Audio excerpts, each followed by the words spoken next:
There are over 50,000 kanjis in Japanese, but what if I told you you only need 500 to be able to read 80% of everyday text? Here's how to add kanji without losing your mind. First, what are kanjis and why are they so important? The Japanese writing is composed of 3 writing systems: the kana, so the hiragana and the katakana, and the kanjis, which are adapted from Chinese characters. Unlike kana, which are purely phonetic and represent syllables, kanji are ideographic or logographic, meaning that each kanji character represents a meaning or a concept, and also kanji can have multiple readings: onyomi from Chinese and kunyomi from native Japanese, whereas kanas have a fixed phonetic value. This makes kanjis more complex but also more efficient in conveying meanings in written Japanese. So to be able to read Japanese, we have to be able to read and understand kanjis. And the thing that can scare a lot of beginners is that there's over 50,000 kanjis in Japanese and each have different pronunciations at times. Let me show you how to learn kanjis fast and efficiently. First, learn the basics. So, the most common 200 kanjis. With 50,000 kanjis in the Japanese language, if we want to be able to read Japanese fast and efficiently, we will have to learn the most useful ones by applying the 80-20 rule, also known as the Pareto principle. The rule states that 80% of the effect of something comes from 20% of the causes. For kanjis, 20% of the kanjis makes up for 80% of all that is written. So if you learn those 20%, you will be able to read 80% of Japanese. The Japanese Minister of Education made it easy for us. They've created a list of 2,136 kanjis that are used in everyday life. They are known as the Joyo kanjis, literally means the list of regular used kanjis. They will be taught in Japanese schools from grade 1 to graduation, so it takes years to learn them all. So what does it mean for us learners? It means that if we want to be able to read anything comfortably, from news article to mangas, we have to focus on the most common kanjis. So applying the 80-20 rule to the Joyo kanjis to be able to read Japanese relatively quickly. 20% of the Joyo kanji will make up for 80% of the kanjis in text. So around 500 out of the 2,136 Joyo kanji can enable you to read 80% of everyday written Japanese. And if we learn the 1,000 most common kanjis, we will be able to read 90% of kanjis in the newspaper. Now, do we need to learn the 2,136 Joyo kanjis? Well, yes, but no. By first learning the 500 most common kanjis, you will be able to read Japanese. And the more you read, the more you're gonna encounter new kanjis and learn them naturally. And at some point, you will know a good amount of kanjis that will enable you to read Japanese flawlessly. Learning a language is a lifelong journey, so don't rush it and enjoy the process. Now, you can go online and look the 100 most common kanjis, learn them in your textbook, or use an app that is specialized in learning kanjis. When learning kanjis, it's best to learn them in words directly. Rather than individual kanjis, you can learn them individually, but it makes more sense if you learn them in words and sentences directly, because you see how it's used and you learn a word related to the kanji at the same time. For example, when learning this kanji, ta, ku, shoku, we can learn it in the context of taberu or shokuji. And there you have it, 2 words for the price of 1. But don't overdo it. Don't just go in the dictionary and look up all the words that are related to the kanjis. You could end up learning really random and unuseful words, because sometimes the kanji can be used in more than 100 words.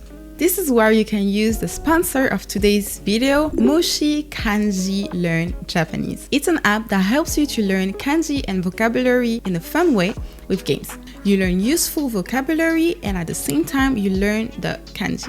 And the thing I really like is that each word is shown in the form of flashcards.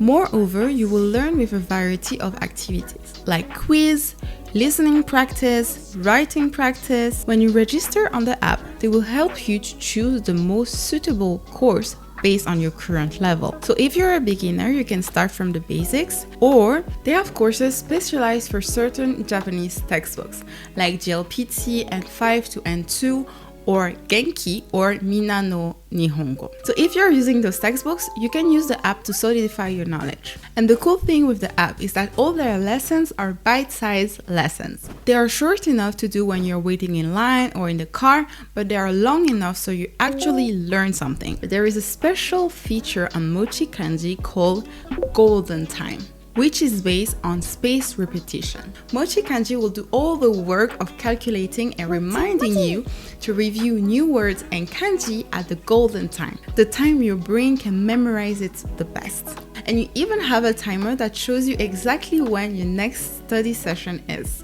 And Mochi Kanji will divide your learning in 5 levels. From level 1, the kanjis and words you just learned, to level 5, your long-time memory. And the cool thing is that Mochi Kanji helps you memorize 1000 kanjis and vocabulary in a month. There's also a built-in dictionary in Mochi Kanji. It allows you to search and save vocabulary to review with your other cards. You can download the app now with the link in my description or by looking it up on Apple Store or Play Store. 3. Learn how to write kanjis. Learning how to write kanjis has more benefits than just learning how to learn kanji, but it can also help you memorize and recognize the kanji faster and more accurately. Because look at those 2 kanjis. They look similar, right? But they are not. Matsu means end or tip, like in weekend, and mi means not yet, like in future. One has a longer stroke at the top, so not the same. And when you learn how to write them, you get to notice those nuances. You shine the light on small differences, therefore not confusing them. On Mochi Kanji, there is a section to practice writing kanji. You have target exercise that helps you learn each kanji more efficiently by helping you memorize the proper strokes and building muscle memory. Over time, this method helps you write the kanji confidently the right way and all by yourself. 4. Learn radicals. If we see kanjis as a bunch of random strokes put together without meaning, we will have a hard time memorizing them. For kanji with a few strokes, it can be easy, but for more complex kanji, it can be really tricky. To understand how to learn kanji, we first have to understand how it's composed. A kanji is not a bunch of random strokes put together, but rather a bunch of radicals put together to form a kanji. What is a radical? Radicals are building blocks for kanjis, like Legos. They are put together to build kanji. They help to classify or look up kanjis in the dictionary, and radicals carry meanings. For example, this radical means woman, and it appears in older sister and in wife. It can also carry phonetic clues. For example, this radical, say, appears in clear, and it appears in weather. And so why will radical help you learn kanji? By learning one radical, you can kind of understand the meaning of many kanji. For example, let's look at those 2 kanjis. They both have the water radical, meaning they are related to water. One means sea and the other means swim. So by just knowing the radical of water, you can kind of guess the meaning of the kanji, even though you don't know the pronunciation yet. So if we learn radicals and get familiar with them, it will help us learn new and complex kanji more easily. Instead of memorizing random strokes, see kanjis as a group of radicals. Radicals are like letters in a word, but each letter has its own meaning.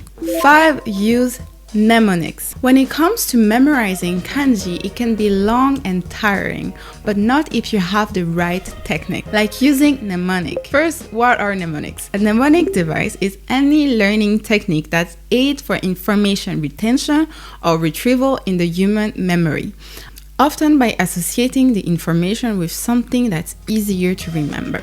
So when trying to remember kanjis, we should try to find mnemonics to remember it, like creating a story or associating the kanji with something to help us remember the kanji. It can be based on how the kanji looks. Does it remind you or something? For example, in Chinese, the character for bird kind of looks like a bird. Can you see it? Tell me in the comments. Or for the kanji for rest, you can create a story. The first part is the radical for person, and the second part is the radical for tree. So you can imagine a person leaning against a tree to take a break. And there you have it. You have something to memorize the kanji. You can create a lot of different ones, but you can also find pre-made ones so you don't have to come up with your own every time. For example, on Mochi Kanji, when you're introduced to a kanji, you can go on the kanji page and find pre-made mnemonics. Read a lot. And since our goal is to read, I believe we should read, right? It seems like a reasonable idea, right?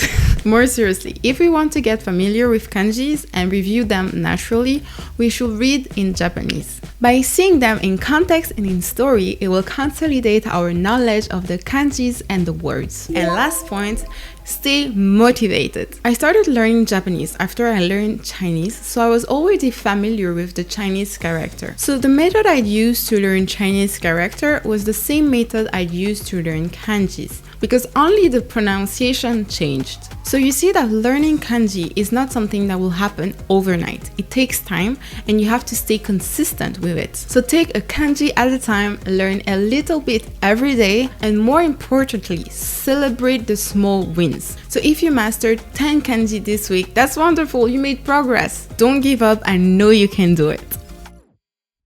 To summarize, focus on the 20% of the most common kanjis, learn the radicals and not just a bunch of random strokes, use mnemonic to remember the kanji and never forgetting them, and finally, read a lot. That's all for today's video. Don't forget to go and check out the link in the description for downloading Mochi Kanji. And if you're looking for ways to practice your speaking by yourself without the language partner, watch this video. I introduced to you ways to practice your speaking alone. I hope you enjoyed the video. If you did, like and subscribe, and I see you in the next video. Bye-bye! Bye-bye! Wanna make you happy and then she goes 나만 혼자 남겨뒀어 대화가 필요해 너 먼저 나에게